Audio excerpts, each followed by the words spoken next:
Hello, all you people out there. My name is Devin Adams, and I am a Fortinet instructor here in Tempe, Arizona for Dynamic Worldwide Training Consultants.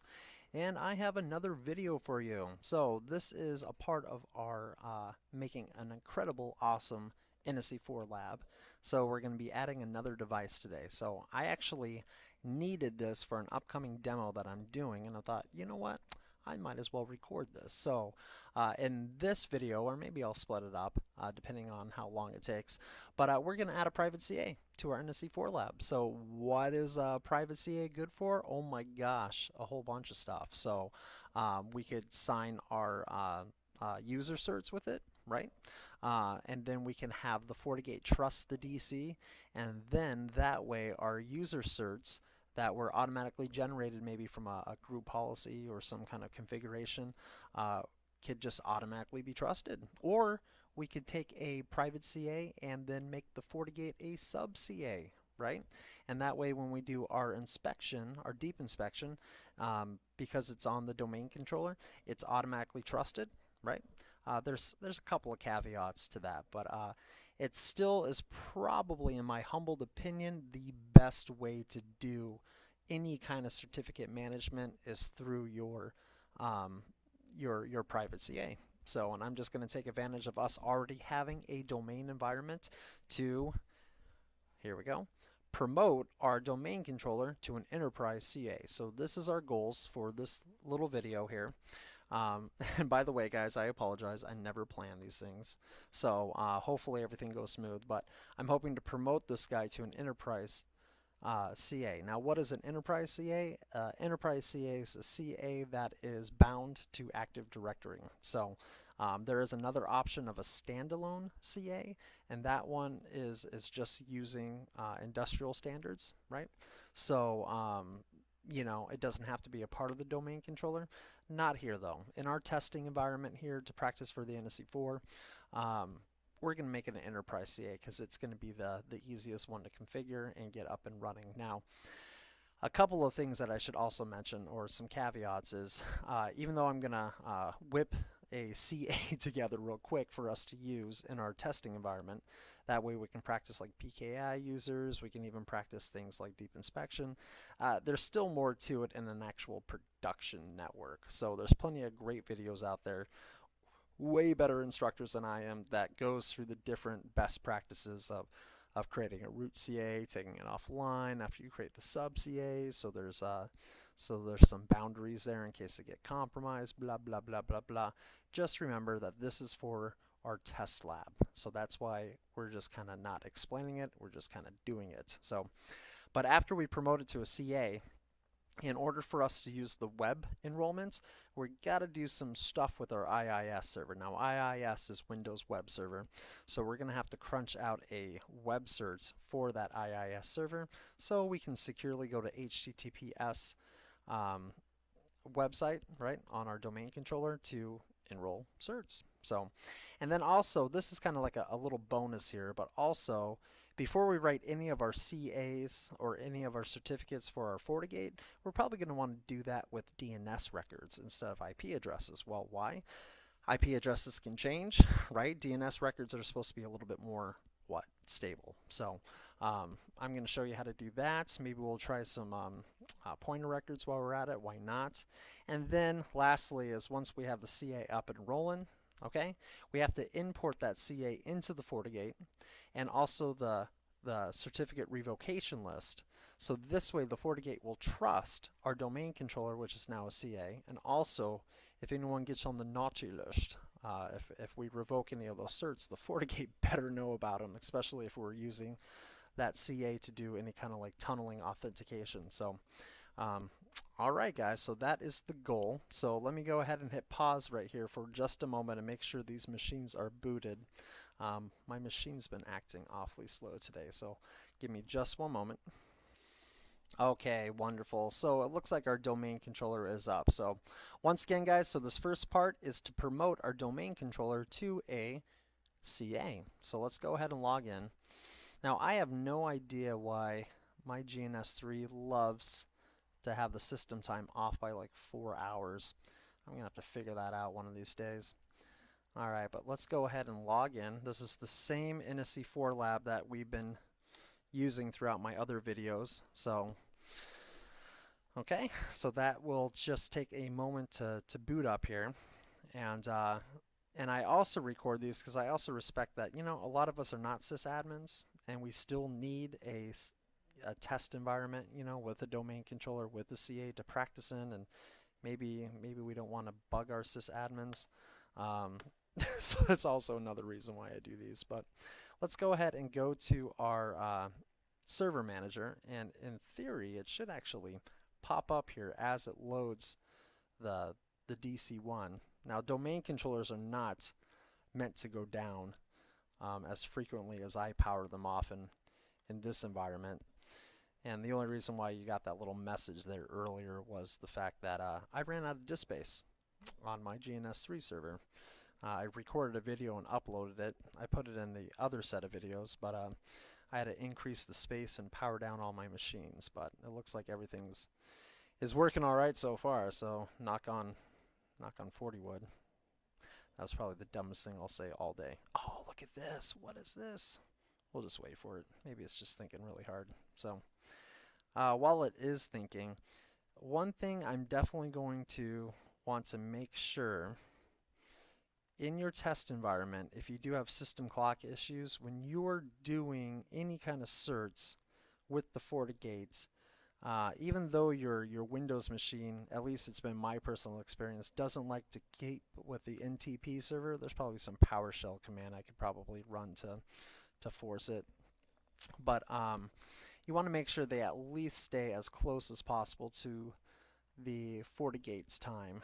So, because the last thing you want to do is crunch out a cert and then realize it's not going to be valid for another half a day or something like that. Here we go. I was just kind of doing that to kill some time. So, get it? Kill some time.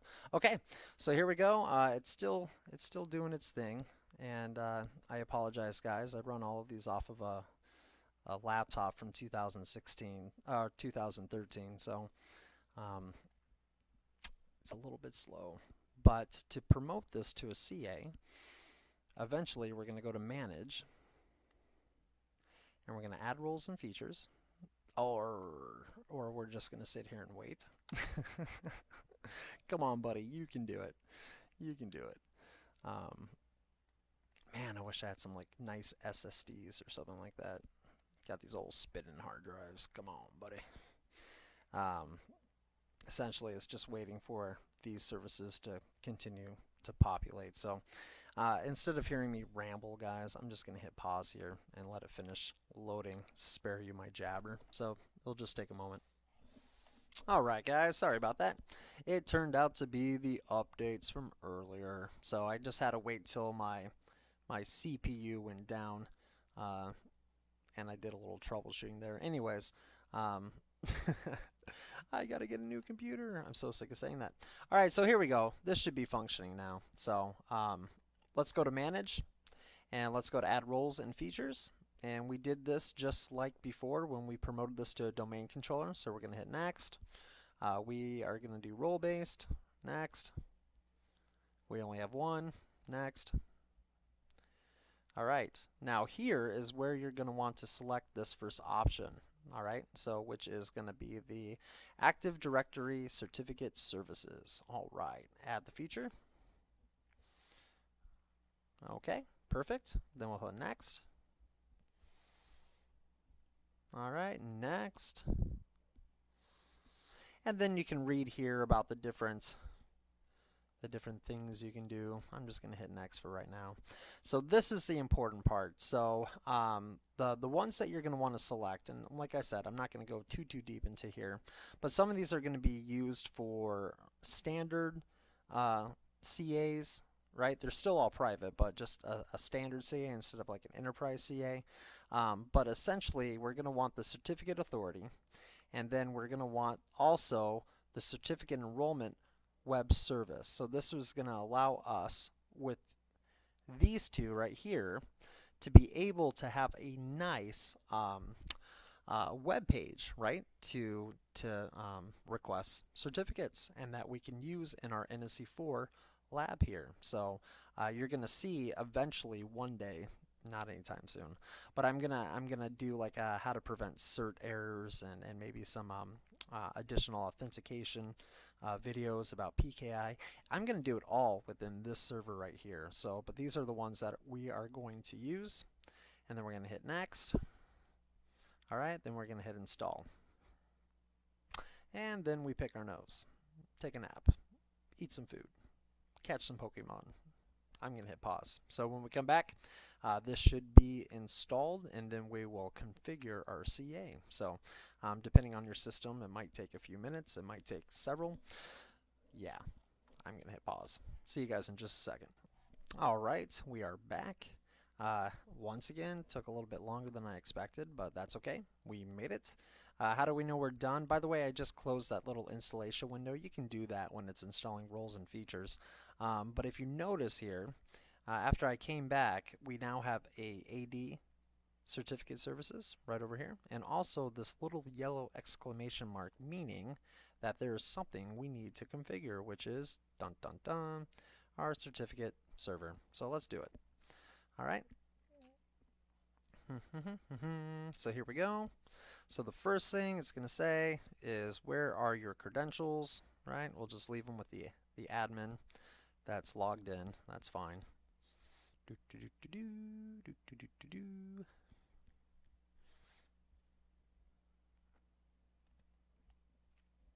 Maybe. So sorry, guys. I should get some like animation software and like speed this up like they do in other YouTube videos. Instead of watching this bar go across. So, alright, come on, man. What's going on here? Now, I installed like 2 gigs worth of updates last night on my server. Alright, so even though this domain controller is virtualized in a test environment, it is still best practice to have all of the updates up to date. It is connected to the internet, right? All that good stuff. And it just has not been the same since. But not like Windows updates ever broke anything. Anyways, now it's just probably running things in the background that it shouldn't normally be running. So that's why everything's taking twice as long. And you can see this, by the way, in your own GNS3 labs. Just keep an eye out on the CPU utilization. So it should never be that high when you're only running a couple of machines. Anyways, here we go. So let's hit next. All right, this is the important part. So we're not going to be able to install these bottom 2 until we do these first 2. So let's go ahead and do that. So we'll set up the actual certificate authority and also the web enrollment. All right. And yeah, you know what? I am pausing it. So there's not like 10 hours of us just sitting here. So, gosh. All right, here we go. And then also that second one, you should be able to do these 2 together. It will not let you do these 2 though before you do these first 2 features. So let's hit next. Now it's saying, do you want it to be an enterprise CA or a standalone? We're going to have an enterprise. So this is going to be good within our domain controller. All right. And what's nice about this is it plays nice with Active Directory. So it's going to be the most hands-off, easiest one to deploy in our situation. So we're going to hit next. All right. And then it's going to do some thinking. All right. All right, now is it a root CA or a subordinate CA? Well, this is the very first CA we have, so guess what, guys? It is top of the food chain. Once again, best practices in a real production network. You guys are going to go and do your homework and do some thinking about this. Even though in theory you could follow these steps to make a CA, a lot of best practice dictates that you should take that root CA offline. Anyways, but for us, it's okay. So let's hit next. In our test environment, I mean. So, all right. Now this is saying, hey, you need a private key because we're using a private public key pair. Well, we got to have a new one. I don't have one laying around, so let's hit next. All right, I'm just going to use the Microsoft one that's 2048, but SHA-1 is a little low. I'm going to go up to SHA-256. All right, here we go. You know what? I'll allow the administrator to also do the private key in case I want to take it somewhere else. All right, here we go. Now, in a production network, I'd probably never check that. But, I'm also going to leave the common names, the distinguished names, um, the domain components alone. So that looks good. All right. So they're going to use those parts as a part of our certificate when we start handing it out to devices like our FortiGates. All right. How good is it? Is it valid for? 5 years. That seems a little bit long, but believe it or not, root CAs are usually that long or longer. So that's okay. So we'll hit next. All right. And then that's where we'll store our cert logs. Sounds good. Okay. Confirmation, then hit configure.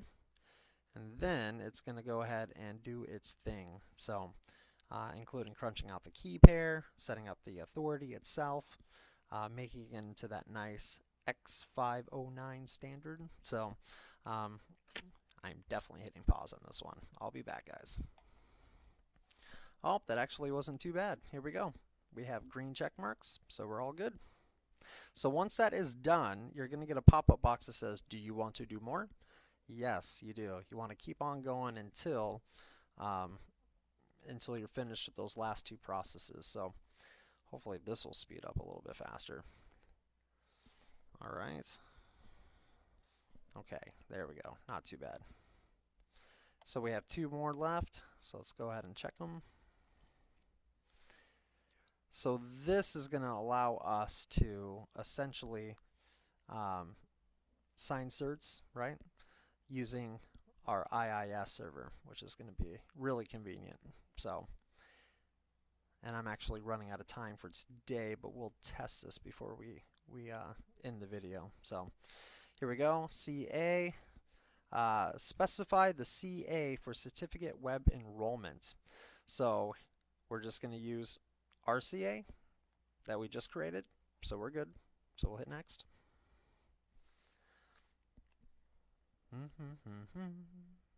All right, we'll use Windows Integrated Authentications. Sounds good to me.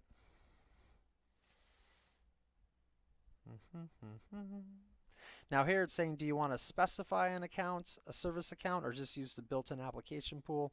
We'll use the built-in application pool for our test environment. We'll hit next.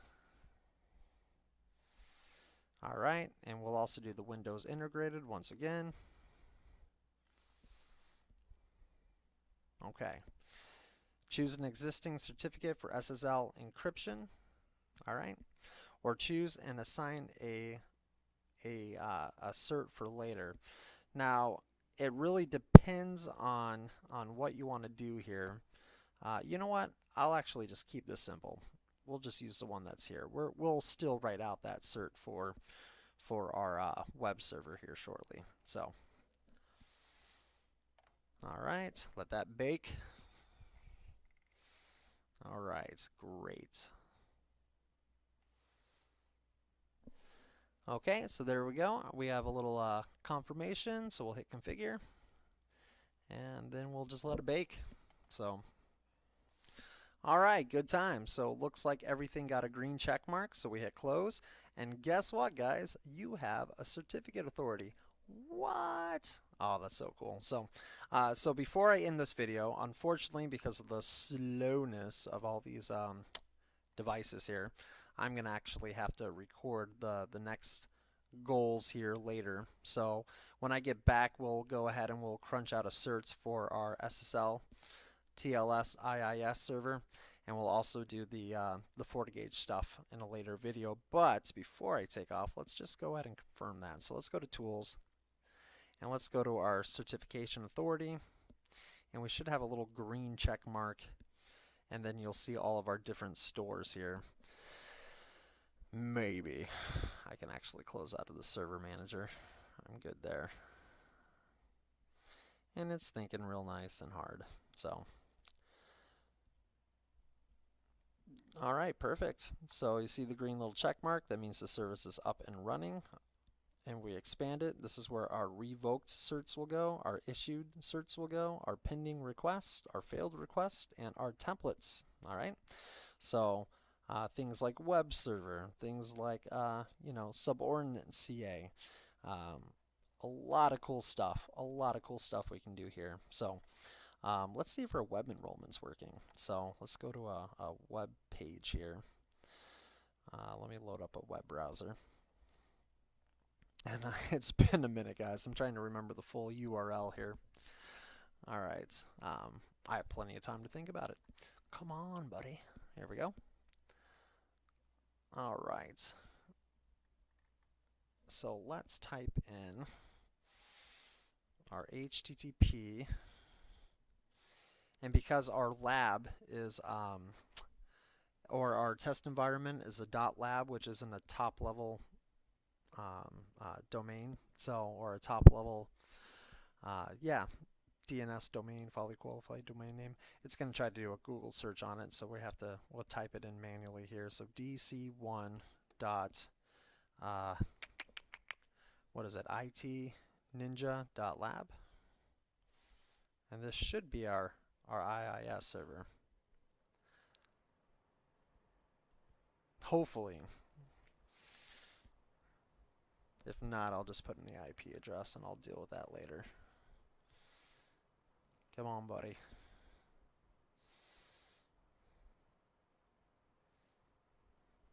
I'm actually going to do a real quick NS lookup just to make sure.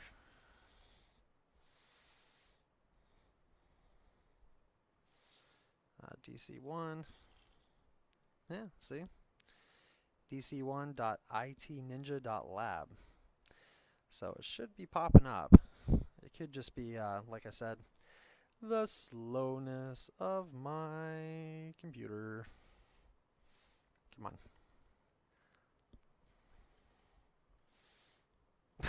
Jeez.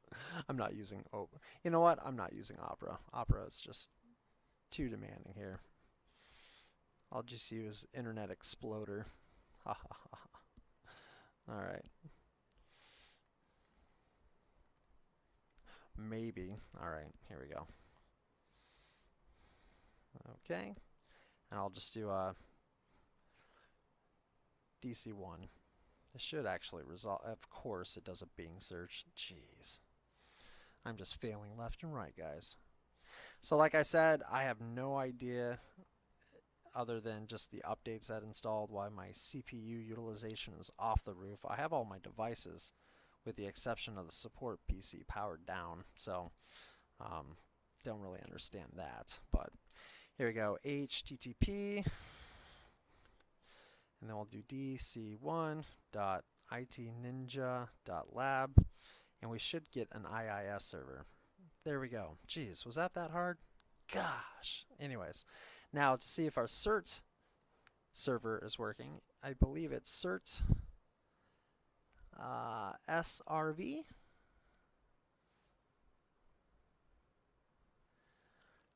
Here we go. Perfect. And of course, we don't want anyone just logging in and signing certs, so I'll put in our admin credentials. That's a good sign.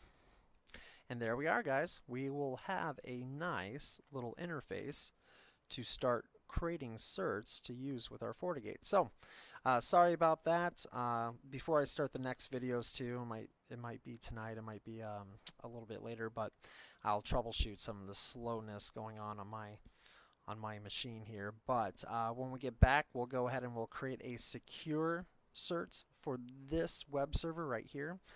That way we can go ahead and actually do some certing here. We'd get an error if we try to start crunching out certs without there being a secure connection, so we'll get that out of the way. And then I'll show you guys how to make DNS records using the domain controller, because you don't really want to start making certs for your FortiGate, even in our little play environment with IP addresses. Blech. Anyways, we'll do DNS. And then also, how do we get the FortiGate to trust the CA we just created, and also uploading the CRL. So a lot of good stuff to come, and I'll see you guys next time. Take care.